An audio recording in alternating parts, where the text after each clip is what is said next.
Selamat berjumpa kembali dalam layanan audio Sahabat Seperjalanan. Hari ini adalah hari Jumat 28 Februari 2025. Tema renungan saat itu kita dengan judul Mati dengan Cara Mulia. Firman Tuhan terambil dalam Kisah Rasul 7 ayat 54 sampai dengan ke-60. Demikian bunyi firman Tuhan. Ketika anggota Mahkamah Agama itu mendengar semuanya itu sangat tertusuk hati mereka, maka mereka menyambutnya dengan gertakan gigi. Tetapi Stefanus yang penuh dengan Roh Kudus menatap ke langit lalu melihat kemuliaan Allah dan Yesus berdiri di sebelah kanan Allah. Lalu katanya, sungguh aku melihat langit terbuka dan anak manusia berdiri sebelah kanan Allah.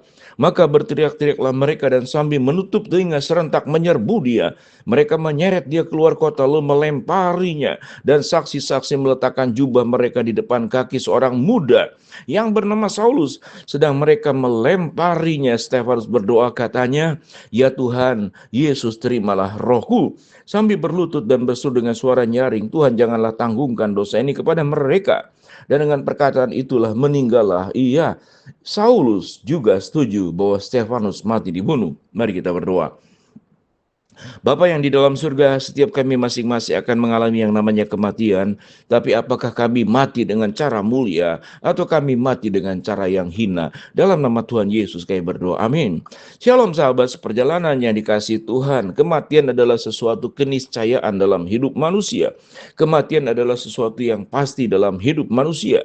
Dan kematian terjadi satu kali untuk setiap hidup manusia.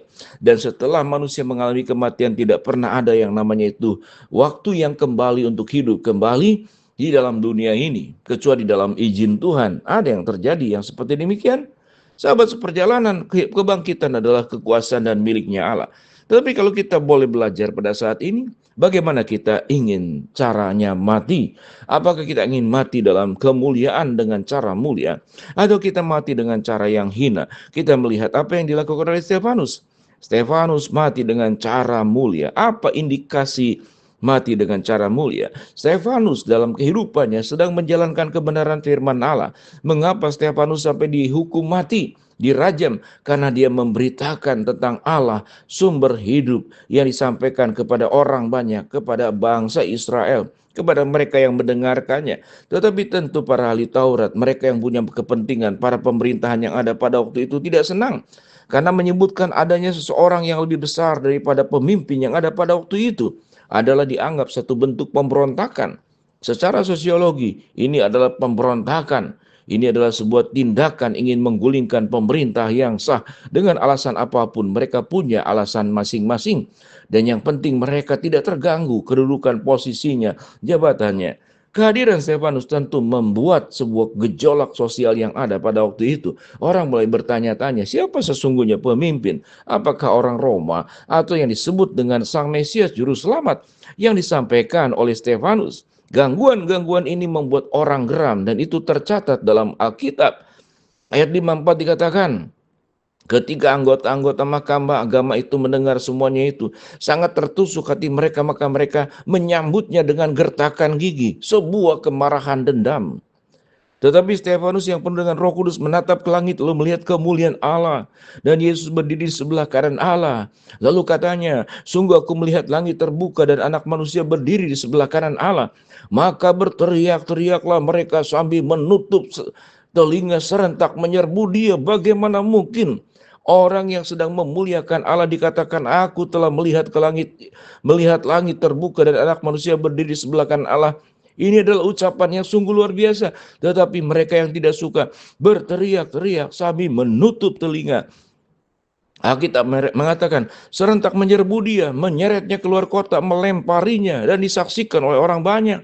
Meletakkan jubah mereka di depan seorang muda yang bernama Saulus. Sebuah tindakan yang sungguh luar biasa. Tapi semuanya ada di dalam izin Tuhan. Bagaimana dikatakan Stefanus mati dengan cara mulia? Sebuah doa bagi setiap kita masing-masing, agar pada saat kita mengalami kematian, kita mati dengan cara mulia. Apa yang dimaksud dengan mati dengan cara mulia? Sepanjang hidup kami sampai kasih kami masing-masing menghadapi kematian, kami sedang melakukan pekerjaan-pekerjaan Allah. Kami sedang melakukan perkara-perkara yang mulia. Kami sedang hidup dalam ketaatan, kesetiaan, kepatuhan kepada Tuhan. Itu mati dengan cara mulia. Kami pada saat mengalami kematian bagaimana hati kami tulus bersih. Tidak ada dosa di dalam pikiran dan hati kami. Tetapi apa yang dimaksud dengan mati dengan cara yang hina? Contoh yang sangat jelas adalah Herodes. Herodes tatkala diangkat, ini bukan lagi suara manusia, tapi ini suara Tuhan. Dan Herodes dikatakan ditampar oleh malaikat dan mati seketika itu juga, dan dimakan cacing-cacing. Itu disebut dengan mati secara hina. Oleh sebab itu, sahabat seperjalanan, apa yang kita pelajari daripada renungan yang sudah kita baca ini bersama-sama? Biarlah kita hidup terus menjaga hidup menjadi orang yang benar-benar menjalankan kebaikan, menjalankan kehendak Allah. Kematian akan menyambut kita, cepat ataupun lambat, dan sikap yang luar biasa. Apa yang firman Tuhan katakan tentang Stefanus? Sambil berlutut ia berseru dengan suara nyaring, Tuhan janganlah tanggungkan dosa ini kepada mereka. Dengan mendengar dan dengan perkataan itu meninggallah ia. Bayangkan, bukankah mereka yang berbuat dosa yang melempari, membunuh Stefanus? Tetapi Stefanus berdoa, Tuhan jangankan tanggungkanlah dosa ini kepada mereka. Pada saat-saat menghadapi kematian, Stefanus mendoakan agar mereka yang melempari dia, membunuh dia, hatinya terbuka untuk menerima Kristus Sang Juru Selamat. Karena dalam diri dan pikiran Stefanus, dia datang untuk menyampaikan tentang belas kasihan, kasih karunia, keselamatan, penebusan dosa, pengampunan dosa, pertobatan. Bukan untuk menyampaikan penghakiman Allah yang akan menghancurkan para orang-orang berdosa. Posisinya tidak demikian. Pernahkah kita berdoa seperti Stefanus? Tuhan, jangankan tanggungkan dosa ini kepada mereka. Waktu kita dihianati, kita difitnah, kita dirugikan. Apa doa-doa kita? Biasanya doa-doa buruk. Tuhan balaskan dosa dia, Tuhan timpakan dia minimal dengan situasi yang sama yang aku alami. Bukankah demikian? Apa kita akan merubah doa kita dengan berkata, Tuhan, jangan tanggungkan dosa ini kepada mereka. Dengan perkataan itu meninggallah ia. Bagaimana mungkin kita memberikan pengampunan kepada orang yang berbuat dosa kepada kita? Kita tidak rela. Tetapi bagaimana mungkin Tuhan bisa mengampuni kita? Sementara kita yang berbuat dosa, Tuhan rela. Tidak rela adalah sifat manusia. Kerelaan adalah sifat Allah. Baiklah dalam hidup kita, kita berjuang mengubah ketidakrelaan dalam diri kita menjadi sebuah kerelaan. Kita rela berbuat baik, kita rela menjalankan kebenaran firman Allah. Kita rela mengampuni, kita rela untuk tidak membalas kejahatan dengan kejahatan, tapi kejahatan dengan kebaikan. Mengapa kita melakukan semuanya itu? Dan mengapa Stefanus yang sambil berlutut dan berseru dengan suara nyaring, Tuhan janganlah tanggungkan dosa ini kepada mereka, dengan perkataan itu meninggallah dia? Karena dia rela. Kristus dengan rela tinggalkan sorga, mati di atas kayu salib untuk kita. Apakah kita mau rela meninggalkan tahta kita, mungkin zona nyaman kita, mungkin hak kita? Kita memang diperlakukan tidak adil.